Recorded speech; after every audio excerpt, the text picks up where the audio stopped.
Fellow Malawians, by the grace of God, we are alive to see another Christmas.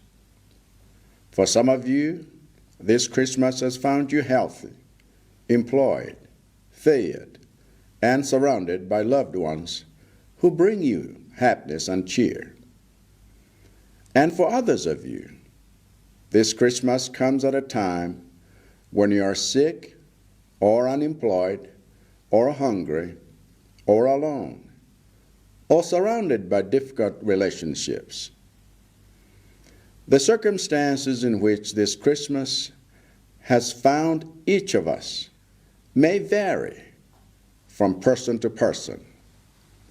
But the reason this Christmas has been given to us remains the same for all of us. This is because, according to Isaiah 9 and verse 6, the reason God has given his Son, Jesus, unto us is so that he can be our ruler. You see, the Word of God teaches that all of the kingdoms and governments of this world will perish one day, but that God sent his Son Jesus here to build a new kingdom and a new government that will last forever. A kingdom and government of justice and righteousness.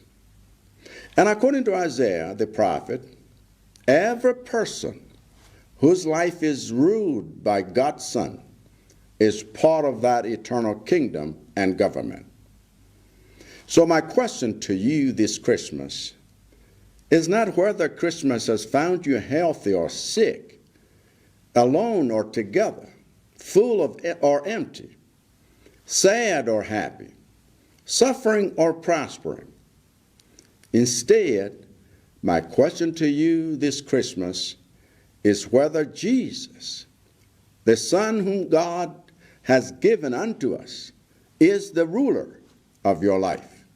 If he is, then I encourage you to use this Christmas to show the love, justice, and righteousness you have freely received from Jesus to those around you. But if he is not, then I invite you to make Jesus the ruler of your life today so that you can be part of his kingdom and government forever, to enjoy the joys of his kingdom long after the governments of this world have perished, long after death has claimed all of us, and long after there are no more Christmases for you to see. All you have to do is surrender. Surrender your life to Jesus by asking him to forgive you for all of the years and all of the ways you've been living in the kingdom of darkness and sin. Surrender your life to Jesus by asking him to include you in his kingdom of light and righteousness. Surrender your life to Jesus by asking him to be the ruler of your life, because Jesus is the only one who was born to die a death that you and I deserve, so you can be born again to live the eternal life he offers. I can personally testify that surrendering your life to Jesus is the best thing that can ever happen to you. Even though I am the president, head of state, head of government for the Republic of Malawi, nothing I do or have in this world will ever compare in value to the precious gift that Jesus gave me on that day at Mtendere Secondary School, when I surrendered my life to him and asked him to be the ruler of my life. I pray that you too will not miss out on this precious gift this Christmas. And I wish you a Merry Christmas.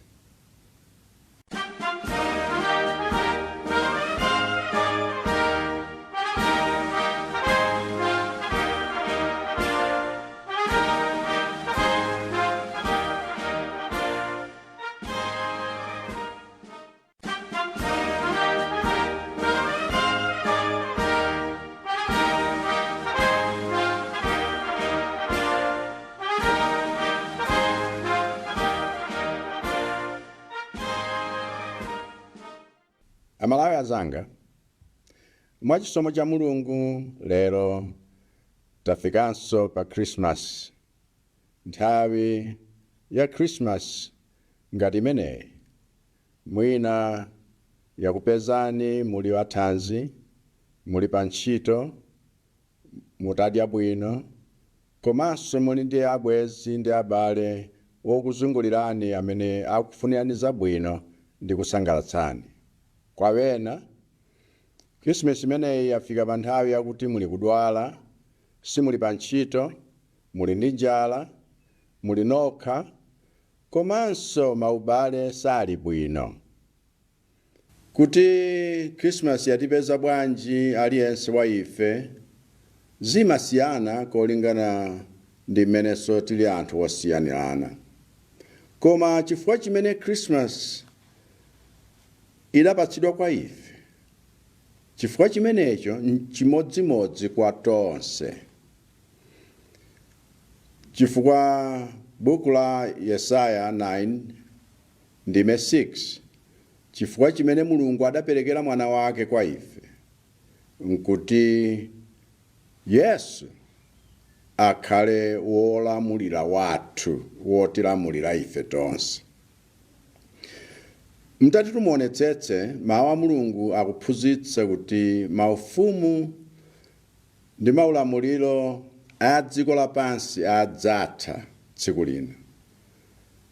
Ndipo Mulungu adamtuma mwana wake Yesu kuti amange ufumu ngakhalenso ulamuliro kapena boma latsopano limene silidzatha ku nthawi zonse.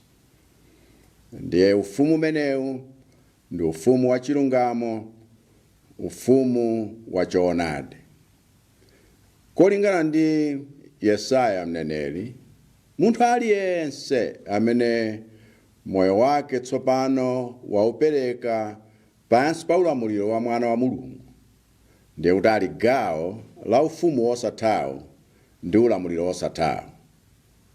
Ndiye funso langa kwa inu lakuti Christmas wafikayo, palibe kanthu kuti wakupezani muli athanzi kapena muli odwala, mwina muli nokha kapenanso muli ndi anzanu, muli nazo kapena mulibe, ndinu okondwa mwinanso sindinu okondwa, mwina mukudwala kumene, m'malo mwakuti muone chipambano. M'malo moti funso likhalela kuti kodi Christmas ameneyo zikupezani nzimenezi, tisinthe funsolo tinene kuti kodi Yesu, mwana wa Mulungu, amene Mulungu adampatsa kwa ife, kumpereka kwa ife akhale wolamulira miyoyo yathu, kodi iyeyu aulamulira moyo wanu? Ndipo ngati akulamulira, nikulimbikitseni kuti inuyo mugwiritse ntchito nthawi ya Christmas ngati ino kuonetsa chikondi, kuonetsa chilungamo, kuonetsa ufulu umene mwaulandira kwa ulere kuchokera kwa Yesu. Zimenezo muzionetse kwa wonse amene akuzungulirani. Koma ngati sali wolamulira moyo wanu, ndikukuyitanani mwapaderadera kuti mumuyitane Yesu akhale wolamulira moyo wanu kuyambira lero. Kuti mkatero mukhala gawo la ufumu wake ndi ulamuliro wake umene sudzatha. Ndiponso mudzakhoza kukondwera, kusangalala ndi zimwemwe zimene zimaoneka mu ufumu umenewu, angakhale maboma wonse ndi maufumu wonse a dziko lapansi atatha, komanso ngakhale tonse tafa chifukwa imfa yatifikira.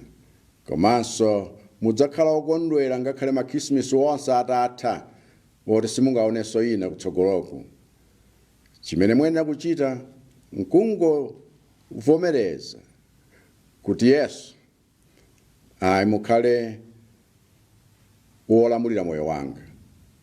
Yesu, mundikhululukire zonse zimene ndachita mzaka zonsezi ndi njira zonse zimene ndatsatira zimene sizili zoyenera, chifukwa ufumu wa Mulungu si ufumu wa mdima ndi uchimo ayi.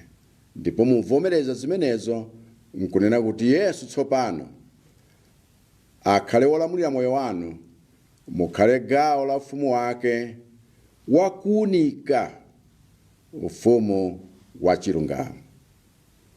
Perekani moyo wanu kwa Yesu, kumpempha kuti akhale wolamulira moyo wanu, chifukwa Yesu ndiye khayo amene kubadwa kwake kudali kwakuti adzafe imfa imene inuyo ngakhale ineyo ndiyenera kufa. Adabadwa kuti tikhale ife ndi moyo wosatha umene iyeyo amapereka. Ine ndiye ndikhoza kuchitira umboni kuti ndapereka moyo wanga kwa Yesu, ndipo ichi nchinthu chimene mukhoza kuchita pa moyo wanu choposa china chilichonse. Chifukwa ngakhale ndine president amene ndi wolamulira dziko, kapena ndine wamkulu wa boma la Malawi, palibe chimene ndingachite kapena chimene ndingakhale nacho chimene ukhoza kuchiyerekeza mpang'ono pomwe mtengo wake ndi mphatso imene Yesu adanipatsa ine. Tsiku ilo ndapereka moyo wanga ndili ku secondary school kumtendere, kuti Yesu akhale wolamulira moyo wanga. Ndipo mphero langa lakuti nunso zisakusempheni, zisakuphonyeni, mphatso ya mtundu umenewo isakupitirireni. Chifukwa ndikufunirani Christmas yopambana.